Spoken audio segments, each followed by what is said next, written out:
गोविंदम तुम्हें समर्पयामि। जितना मिठाई रहा को भोग लगाए शंख लेहन बड़े जोर से पू बजा।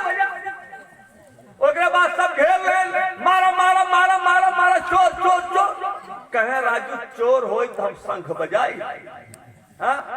चोर पकड़ा एक बात घर पिछुआ बाटन जा गैन चारों पांचों चोर पकड़ा गैन। अब बाल भी पिटाई है उनका।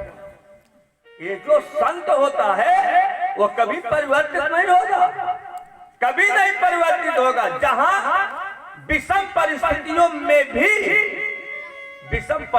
में भी हम अपने पर अटल रहे, वही ज्ञान स्थिर है। अगर हम विषम परिस्थिति में डिग जाए तो वहां ज्ञान स्थिर नहीं रहता।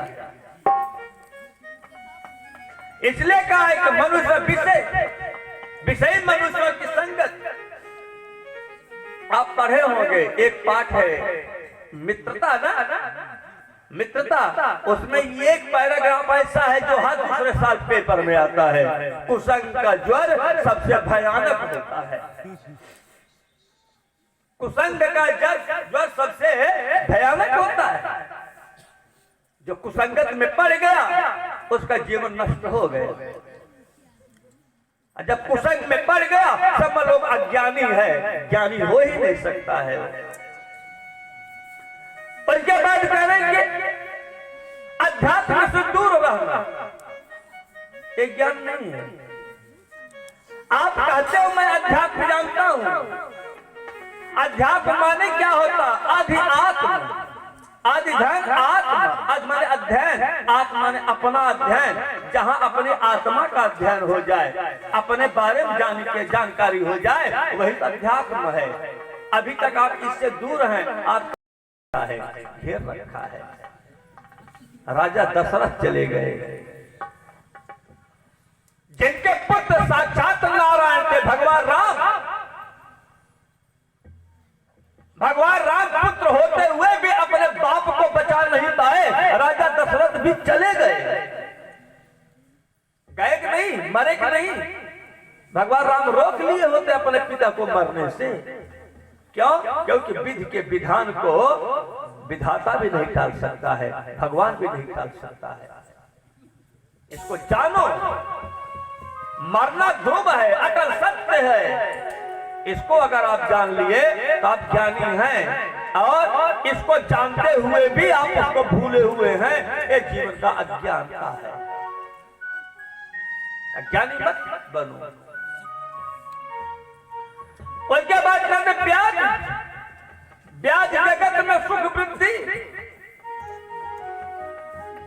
हम संसार में सुख खोजते हैं। संसार का अर्थ होता है ये सारा न विद्यते संसार कथ्यते। जहां कोई तत्व नहीं है वही संसार है।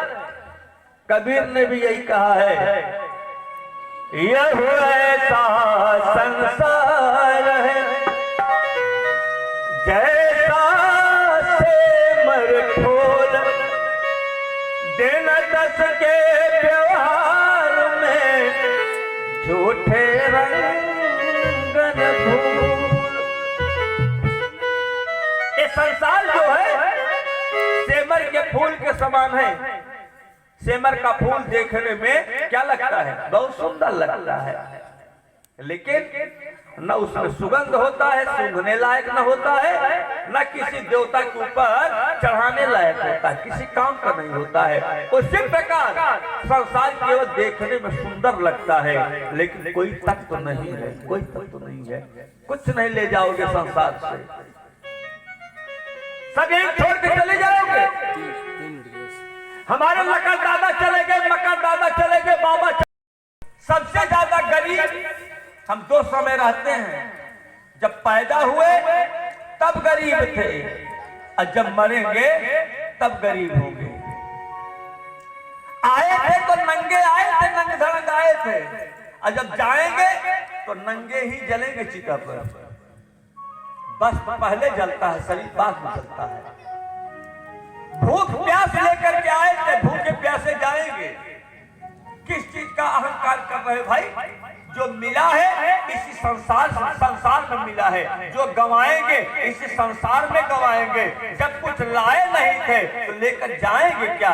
जब लाए नहीं थे तो किस चीज का अहंकार आप कर रहे हो? आपका है क्या? आपका है क्या? अरे कमाया है, ईश्वर की कृपा से कमाया है।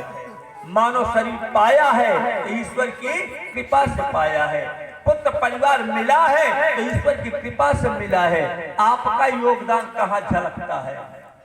हम और आप एक निमित्त है, एक साधन है। हमको निमित्त बना करके, हमको साधन बना करके भगवान अपना काम करवा लेते हैं, अपना काम करवा लेते हैं, हमसे कमवाते हैं। इसलिए कमवाते हैं जो उन्होंने और लोगों को बनाया है उनकी सेवा कौन करेगा?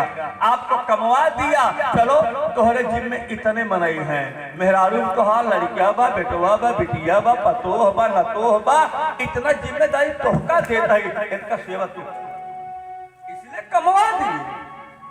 और जब नहीं कमवाए तो बेचारे तुम भी परेशान, पूरा परिवार परेशान। अब कहते हो कि क्या बोला? परोपकार आए पूरे पापाय परिपीडनम अष्टादश पुराणे व्यासं कथनद्वयम्, पुराणों में लिखा है परोपकार करना सबसे बड़ा धर्म है।